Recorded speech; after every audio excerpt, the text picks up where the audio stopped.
How many people in your life do you know that are truly living a fulfilled life? It's pretty few for me. I grew up around a dude, my dad, who is the most fulfilled and also quite literally most successful person that I'm aware of. I know people who are more financially well off, but not that live more fulfilling, satisfying lives than him. He is a professional artist. Not only a professional artist and barely getting by, but since the age of 18, maybe even 17, he has paid his bills by playing an instrument, and then he turned that art and music into a brand that allowed him to travel the world, pay his bills, buy basically whatever he wants, and now not even have to worry about commercial airlines. And for years, I've been looking at this guy right in front of me, my own dad, and I've been like, wow, I would like my version of that. I'm not called to play the guitar and be exactly a mirror image of him, but what exactly is it that he found? I saw people like Steve Jobs, Kanye West, or Pharrell, or Bruce Lee, or Albert Einstein, or Da Vinci, and I couldn't help but just be like, man, what is it to be a legend? And not just be a legend for ego's sake, but these legends, they became so devoted to this thing that they were pursuing that it was like they resolved the feeling in their life that anything was missing. And whether or not they were like actually happy or not, there is a spectrum. And there are people who are super unfulfilled and don't like being alive. And there's a worst case scenario for that. And I saw that happen, and I've seen other people who have had that happen nearby them. And it's the most devastating thing. Depression leads to a series of really complicated things. And I don't believe that it's just mental health. On the other side of that spectrum, there are people that are so satisfied that they get literally paid to be themselves. Now, some people in this area of the very few percentage of humanity who are just living their best life, very few of them are doing it from a spiritually integrated way. What does that mean, spiritually integrated? It means that their mind and their body and their soul are all on the same exact page. I think that's what the meaning of Christ really is. The Christ and the cross and the Buddha is a holistically integrated being as archetypes and avatars. I'm not getting into the historically documented person behind those very famous words, Christ and Buddha. But what does it mean to apply spiritual truth to our every single day life? In the modern world, with the internet, with social media, how can we use this thing to better our life? Not feel like we're missing out on this and missing out on that and tuning into this that's a waste of our time and ultimately decreasing our quality of life? Or can we increase our quality of life towards this thing where it eventually gets to nothing is missing?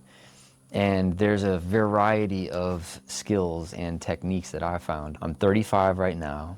And my spiritual journey started when I was 19. That's when I had my first kind of big emotional breakdown connected to an existential crisis. At age 22, I had my first big primary identity decomposition and recomposition. I literally felt like my ego had the most unreconcilable death, and I could not come back from it. On the other side of it, I noticed I was different. And when you study the spiritual journey throughout all time and all people and all cultures, everybody who's had on before and after moment, on the other side of it, they do talk about this primary ego death, their testimony for life, testimony for God, whether they call it Christ or they call it Buddha or they call it self-realization, mystical, spiritual, or they call it financial. It doesn't really matter, not in how I'm specifically referring to it right here today. In this video, I'm trying to break down for you that there is a formula for living a life where if you look at your life objectively, you can't find anything missing. And it's just very fulfilling. It doesn't mean that you're not on your way towards more fulfillment. The feeling of FOMO isn't just the fear of missing out, it's the feeling of missing out. And in the feeling of missing out, there is a feeling of separateness, and the feeling of lack, and the feeling of absence of being able to do something about your current predicament. So what if you could become the change you wish to be? What if you could literally alter your reality, not from the outside in, but from the inside out? Wouldn't you want to do that? Me too.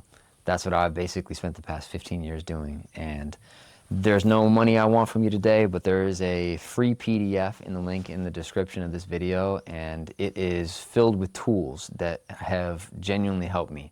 help me find my dharma, help me find my call, and help me journal and get clarity as to who I am, why I feel something's missing, and how to move towards that feeling of resolving that pain that's inside of me, that's private, that if I don't do anything about it, nobody else is going to do anything about it for me. No one else can get to that place inside of me where that resolution, where that solve actually lives, where that solution resides. So if you feel like you're tired of missing out on that dream life or even that dream self that you know you're meant to be, check out that link in the description. There is an online course called the Moon Alchemy Program. I am dedicated to helping people resolve that feeling of missing out on their dream life, their fullest potential, and ultimately a satisfying way of going through this world that is so wild and so crazy and it's so filled with so many complex things. So if you can find something that is a tool and it helps you move through this complicated world, I find that to be valuable. I've benefited from many people who have come before me who took the time to put it into a document and given it to others so that they might become the change they wish to be. I've been inspired. I've been touched by God. I've been touched by a person who's been touched by God. That spiritual insight moves through me, and hopefully the idea is that if it can spark you, you turn into a lighthouse, and those nearby you, they can't be depressed, they can't be sad without understanding, not only without the life they wish to live, but without the light they wish to emit and be in the world. That's what it is to be the change you wish to be. My name is Rocco. I help people find their dharma and live their truest life. Got anything for me? Put it in the comments, and I'll see you in the next video.